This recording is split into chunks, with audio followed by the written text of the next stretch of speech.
This is Ryan Elliott for Boxing Social in association with Betfred down here at Wembley Arena. Delighted to be joined by former super-middleweight world champion George Groves. George, been on media duty tonight. How's your evening been?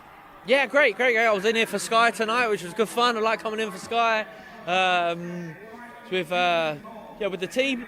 Called the action. Some really good fights to watch. So good night.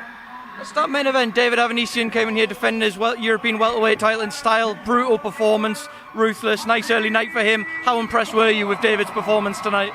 Yeah, I mean, the things that you kind of, he's a come forward, physical, strong fighter. If he sees an opening, he goes for it. He punches. He lets his hands go. And then the question marks are, well, how much power does he actually carry? How much strength can he actually get away with? And tonight he was just levels above Taylor in that respect, so it was an early night's work for him, an easy night work for him in some respects. Hurt Taylor early, and then in the second round put him to bed, put the fight to bed. So great from him. I think he's a genuine world level operator now. He's got world level power and world level strength. Some of his boxing might come across a bit crude at times, but that's just because he relies on those other attributes. You don't really ever have to see anything else. I'd love to see him in a bigger fight now. In terms of the rest of the card, who stood out for you? We saw Linus Adofia early on, looked really good. A couple of the Wasserman guys on the bill who obviously you know quite well. Who stood out for you tonight? Who do you enjoy watching? Well, I enjoyed the fight, the super middleweight fight, 'cause it's my division. Brown and I keep calling him Lemieux by mistake. It's like a nervous head. But that was an interesting fight. Yeah, Brown, he was coming out and he was punching loose, punching well, finishing the exchanges, but then lingering a little bit as well. So, and he looked like he might be putting out too much energy in the first half of the fight. And was he going to fade? But he dug deep, finished off the fight strong, and picked up. He was an eliminator for an English title, which. Great, but really that had nothing to do with it. It was the fact that it was a good performance from both guys and a good learning fight for both guys. And then Brown, who gets the win, goes on to the, what next? Hopefully, he gets a shot at the English title. Chris Eubank Jr., your old opponent, should have been headlining tonight. How much do you sympathise with him, with everything he's gone through in the last few months, putting this camp in alongside Roy Jones Jr. and then having it all fall through so late on as well?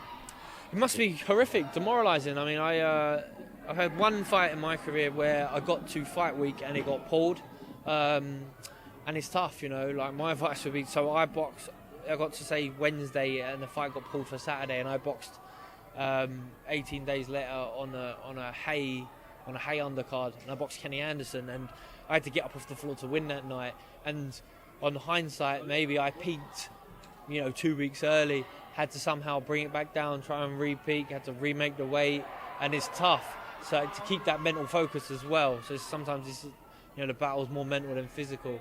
So that'll be for Chris now, because he'll be itching to get back out. I know he was probably keen to get 2 fights in before the end of the year, and the likelihood he's only going to get 1 now. There's more Sky shows to come, whether they can squeeze him in on one in the next couple of weeks on the Savannah Marshall bill, or whether it's back down in London in November. It'll be tough, but these things happen. Couple more before I let you go, George. Appreciate you've done a lot of media tonight. Last weekend, Joshua-Usyk. I spoke to you a couple of weeks before the fight, and you said to me, I fancy Usyk in this fight. What do you make of his performance? I'm sure you're as impressed as everybody else with his performance. Yeah, I was. I thought Usyk boxed brilliantly. He boxed sort of as expected. I always thought he's a much technically better fighter than pretty much all the other heavyweights out there at the moment. Excuse me. Just his problem is he going to be big enough to compete with the biggest, with the giants in the division? And Joshua does come under that category. 17 plus stone of solid muscle, 6'6" plus. It only takes one shot to change the fight. But Usyk was patient, was sharp on the front foot.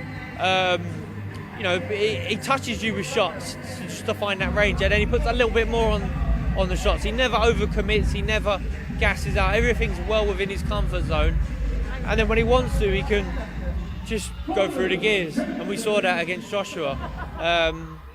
Joshua, I don't know, like from what I didn't see it and hear the commentary. I wasn't able to zone in on a nice flat screen to watch. I was seeing it on a sort of a big screen in a sort of vocal area at an event, so I couldn't hear what the corner were telling him, or I didn't know. But to me, it didn't feel like there was any real change. There was no urgency from him. There was no desperation from him.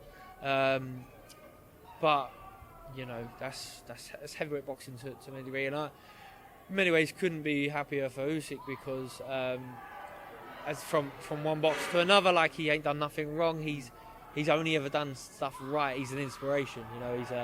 He completed boxing in the cruiserweight division. He won all the belts, beat all the top guys, moved up to heavyweight. He's been patient, showed that he's a real force in the heavyweight division. And 2+ years ago, before everyone was talking about Tyson Fury, and when there were still question marks out there about Andy Joshua, I pitched Usyk as being the best heavyweight out there. And maybe I'll stick to it now and say that he beats Fury. That will infuriate a lot of people. But how'd you beat this man? He's a clever dude. Fury's obviously got to get past Wilder first.